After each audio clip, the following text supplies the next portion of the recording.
I want to dissect this one email that came from Dr. Auchincloss back to Dr. Fauci. Dr. Auchincloss, again, just to refresh, is Dr. Fauci's top deputy. So this is the email on Saturday, February 1st at 11:47 in the morning.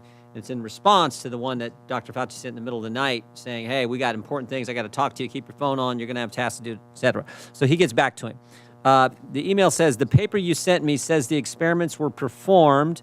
Again, the paper is about gain-of-function research at the Wuhan lab before the gain-of-function pause, but have since been reviewed and approved by NIH. Not sure what that means, since Emily is sure that no coronavirus work has gone through the P3 framework. She will determine if we have any need to sensitize this work abroad. Dr. Giroir, are you part of when you were in the government, were you part of the P3 framework? I was not. How it does the P3 framework, my understanding it's an oversight board that is there to decide if you are, in fact, going to fund any gain-of-function research. Is that right? That's what the intent is, but how it works, how research gets taken into that, it's unbelievable to me that coronavirus work would not get even into the process. If you look at the abstract from the latest grant that was done to EcoHealth, it talks about using protein sequence data, infectious clone technology, in vitro and in vivo infection experiments. This is all gain of function. How this could not get into the P3 process is unbelievable. And once it does, how does it work? So who's on it? How do you judge? Let's just back up for a second. I should have done this earlier. There was a pause in any gain of function research. My understanding was the pause was in 2014, and so for a few years, we didn't fund any of it.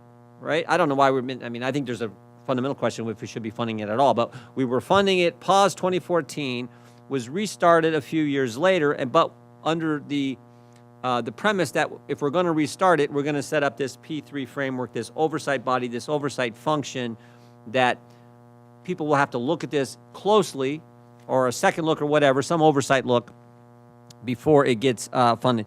Who determines now in the P3 framework during this time, so when it was restarted, who determines what goes in front of the P3 framework or the P3 board?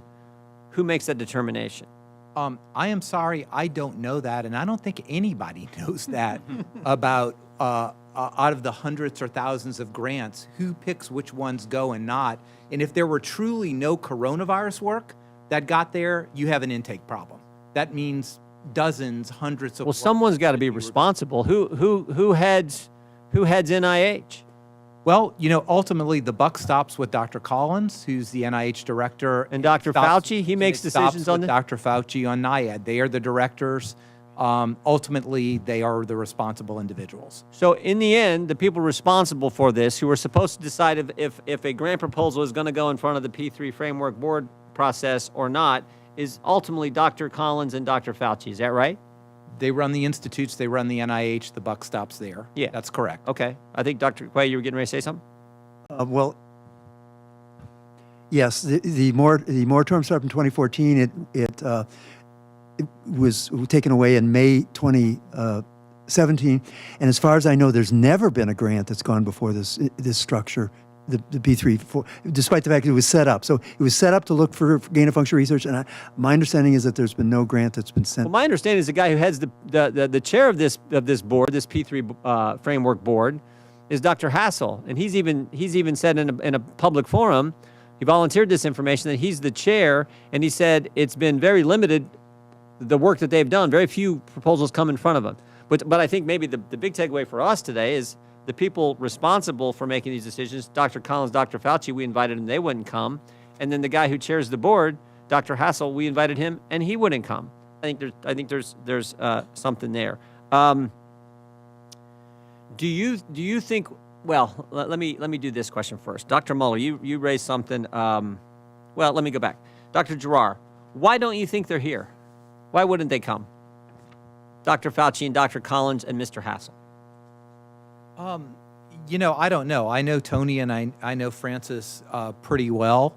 I can't imagine a reason, because this is a worldwide pandemic in which millions of people have died. It may have been a result of a lab leak. There will be other, and we think highly likely it is, there will be other pandemics in the future. And if there's something we need, not just Congress, and I know you need it, but the American people in the world needs it, is truth and transparency and openness and trust. And when public officials who are supposed to have our trust don't show up to members of Congress, I think that's a problem. He showed up everywhere for a year and a half. I mean, you couldn't go a day. You couldn't go a day and not see Dr. Fauci somewhere. He was everywhere. I mean, he's like man of the millennial or whatever time declared him. I mean, he was everywhere. And now when we have emails that he's sending out at 12 and 2 in the morning, and we have this gain of function that didn't go through the process it's supposed to go through, and we have all this evidence, suddenly you can't find him. Well, you know, all those redacted emails, they're redacted to you and to me, but they're not redacted to the people who are on it. So he could read it unredacted and refresh his memory and inform Congress. And look, Sure could. when I was in the Trump administration, I got pinged by many antagonistic members on the House or the Senate side. 100% of time, I answered questions. I came to everything because I felt it was my duty as a public servant. We appreciate that. To try to be open to everyone, and you know that. Yeah, this I've is not the testified first time many you've times. So testified. I You've would testified many encourage times. We appreciate my that. former colleagues to be open and transparent and provide that type of honesty, transparency, and trust to the American people. I want to go one. If the chairman will indulge, I want to do one more to Mr. Giroir. Then I do want to come to you, Dr. Mueller. Dr. Giroir, Admiral, in your testimony, written testimony in Perspective 4, you said this: investigation of the origins of COVID-19 and the regulation of gain-of-function research cannot be left to scientists alone, many of whom have serious conflicts of interest. I think that is obvious. I mean, that's in the 4 emails I showed that took place in a 13-hour time span. I think that is clear just from those 4 emails, the conflicts of interest. But I wanted to give you a little chance to expound on that and expand on that, if you could. So I just thought it needed to be said. I have the highest respect for scientists and physicians and for people who have developed so many things that are saving lives and curing disease. But scientists are like everybody else. They're people. They have conflicts of interest, and we should be very open about that.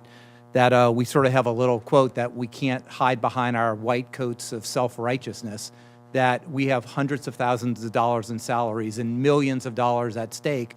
And this needs to be, in reputations, I think, is very, very important among an generally anti-Republican scientific community. So these need to be explicitly talked If about. I could just do one follow-up to that.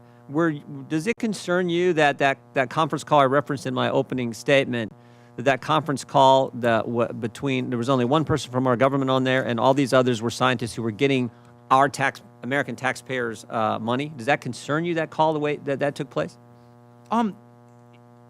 It's not sort of a smoking gun concern to me, but what would be a concern to me is that wasn't specifically related to Dr. Cadillac or the Secretary of HHS or anybody on the task force immediately, or to me. That really should have been done. This was very important.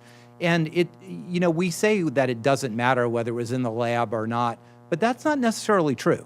If we would have known it were a lab-derived bug, for which they probably had years of work, it might have appreciably helped our countermeasures, how we go about understanding whether it could be asymptomatic or not. So this was critical.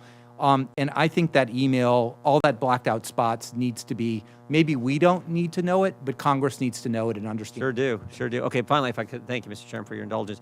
Dr. Mueller, in the close of your opening statement, you said that people were afraid. You talked to people in the research community, in your community, who were afraid to be doing any research that might expose the truth that this came from a lab because they were concerned about getting blackballed from China. Is that right? You said something to that effect? That's pretty close. I'm not sure that they were convinced. They didn't want to be involved in that kind of investigation. How that investigation would turn out, they weren't sure. But yes, there were other reasons too. When people learned I was going to come here, I live in Berkeley. I get lots of advice. I get advice not only from my friends and colleagues in Berkeley, but I get advice from all around the country. Yeah.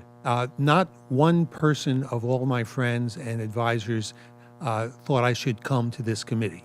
So The reason was because it was Republicans. My response to every one of them is I am not going to go and, scientists, yes, they are often biased. You need to distinguish between scientists' opinions and science. And science is nonpartisan, science is unbiased. I came here and I told all them I was going to come here and I will talk to anybody. Yeah. And I want to present science because I think in this case, the science by itself carries the argument. I don't want you to ask me for my opinions on Right. things. If I stick to the science, then I can defend myself against my friends. The chairman just refreshed my memory. He said the words you used were enemies of China, I think you used, when anyone who would be doing research that would go against the evolutionary theory of this was going to be somehow attacked. But it wasn't just China. This is my point. It was everyone. Dr. Fauci was against doing that. The media was against. If you did that, big tech went against. Everyone went against the people who were actually, as it turns out, focusing on the truth.